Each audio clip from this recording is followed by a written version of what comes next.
Barkada. I'm Marie. And I'm Joy. Guys! Long time no see! Yes. We're back! Yeah. Ang dami kasing nangyari. Ano, diba? Holidays, maraming COVID. Yeah. So, but we're back and ito ang aming special policy nyo. Ang Camaron Rebosado. Yes, sana magustuhan nyo to kasi this is one of my favorites. And napakasimple lang nito. And here are the ingredients.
Tapos na, thank you to Joy. Siyang nagprito, siyang natalsikan. I know, burn na yung... But, it is so yummy because I tried it already.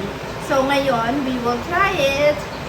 And, ito yung sauce namin. So you guys, you can use this one o kaya ito. Whatever your This preference. is the sweet chili sauce and the yum yum sauce. It's really yummy. Okay, Let's let's them go out. try it. Try it.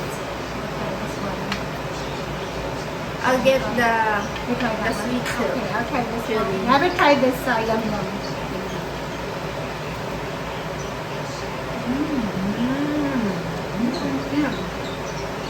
Bagay sa jam. I like it. Paano pa may mayo to? Jam. Yep, yung sopa. What do you think, Marie? I like both because I tried the yum yum a while ago. I like both. Bagay siya pareho. Pero tamang-tama yung saltiness. Tamang-tama lahat. It's really good. Pang finger food siya, yeah. no? Pwede din pang ulam. Ano gusto mo? Kaya parang ang sarap sa kanin. Sa akin yan. Cheers! Cheers! Po tayong kanin. Bye! Alright, bye! Thanks for watching. See you next time.